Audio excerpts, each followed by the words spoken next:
Welcome to SuicideMouse.avi. Now, before we begin in this creepypasta, I want to go on with a few announcements.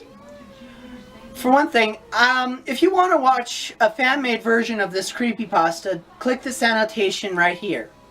It's the best one I could find on the internet. And so I recommend this version. And I recorded another version of this creepypasta just for laughs and to try something. Let me know what you think of it. It's a segment I've been thinking of doing for a very long time, and way before I ended my show. It was the segment I've wanted to do for a very long time, and that was Storytime with Black Mickey. And so I recorded another version of this creepypasta with that segment. If you want to see it, click this annotation right here.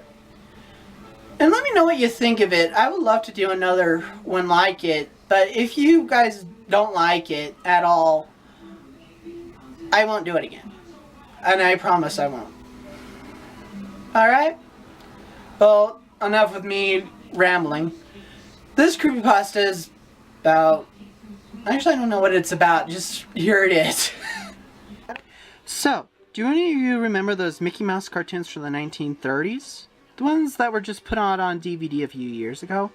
Well, I hear that there was one that was unreleased to even the most avid classic Disney fans. According to sources, it's nothing special. It's just a continuous loop like the Flintstones. Like, you mean like just the walk cycles, how they always just repeat the same background over and over? Well, that's kind of cheap, but oh well.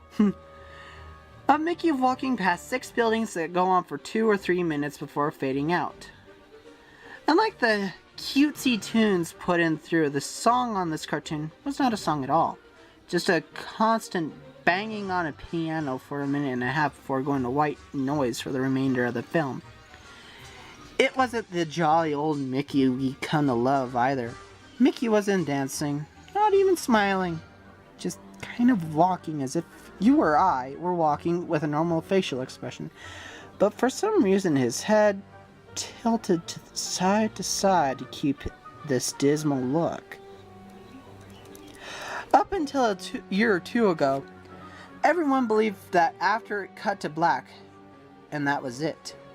When Little Malton was reviewing the cartoon to be put in the complete series, he decided that it was too junk to be on the DVD, but wanted to have a digital copy due to the fact it was the creation of Walt.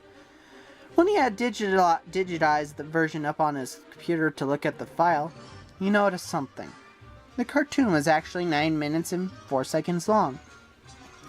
This is what my source emailed to me in full.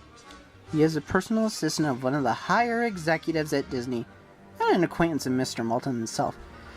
Great, thank you for putting that in. Now you just deleted all believability to this pasta. After a cut to black, it stayed like that until the 6th minute, before going back into the Mickey walking. The sound was different this time. It was a murmur. It wasn't a language, but more like a gurgled cry. As the noise got more indistinguishable, you need to add spacious there, I believe, and loud noise over the next minute. The picture began to get weird. The sidewalk started to go in directions that seemed impossible based on the physics of Mickey walking, and the dismal face of the mouse was slowly curling into a smirk. On the 7th minute, the murmur turned to a blood-curdling scream. This kind of scream painful to hear.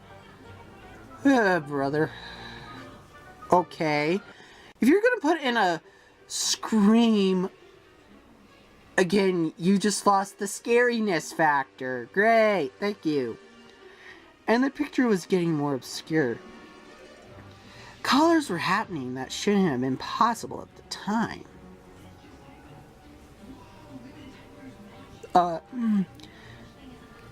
Mickey's face began to fall apart. His eyes rolled to the bottom of his chin like 2 marbles in a fishbowl.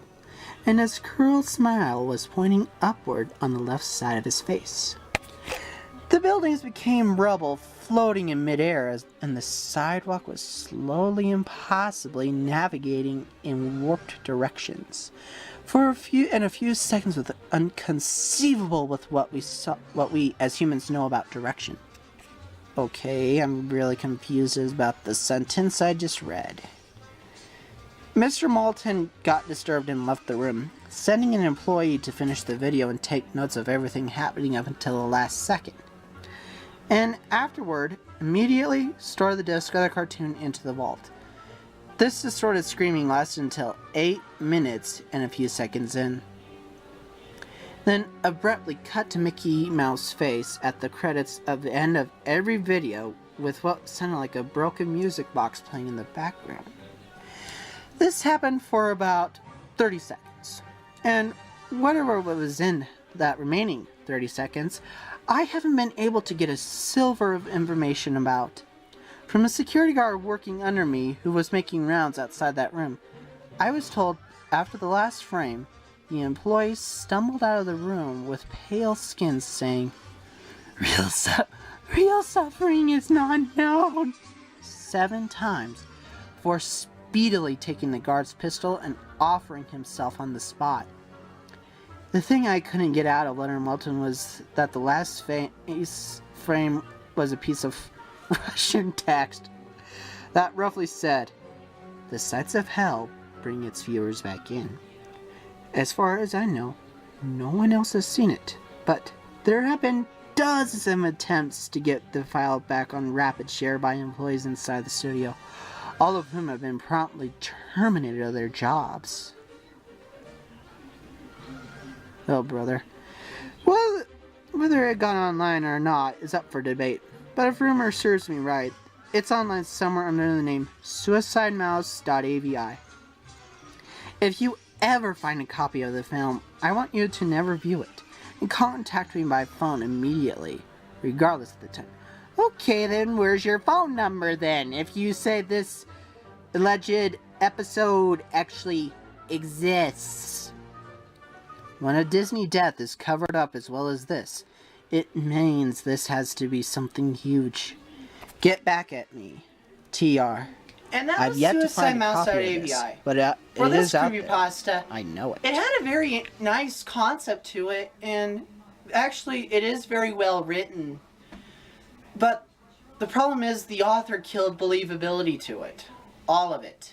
When he says, and I quote, sorry for using that, "He is a personal assistant of one of the higher executives at Disney and an acquaintance of Mr. Moulton himself."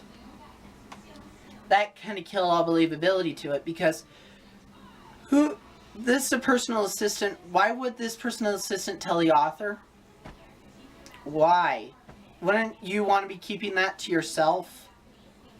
Or a psychiatrist? Or something like that? I don't know. Well,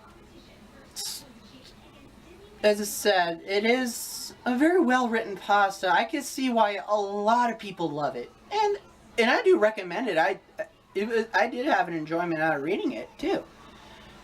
Just didn't scare me as a lot of people as might scare other people, and I do recommend it. So, but okay. I'm going to try to give out this rating system. I know it's possibly old, but I give this rating system a C for average. It does its job fine for a creepypasta, but it doesn't try anything new for me. And that is all. Oh, and if you are curious as to the cartoon I showed, it was called The Skeleton Dance. I don't know, I thought it was appropriate. Well, bye. Like what you saw? Like what I did? Then comment and subscribe to my channel. Also, I also have a Facebook page and a Twitter. If you want to try to follow me or like my Facebook page, then go right ahead. I'm not going to try to force you. Please do. That is all. Bye.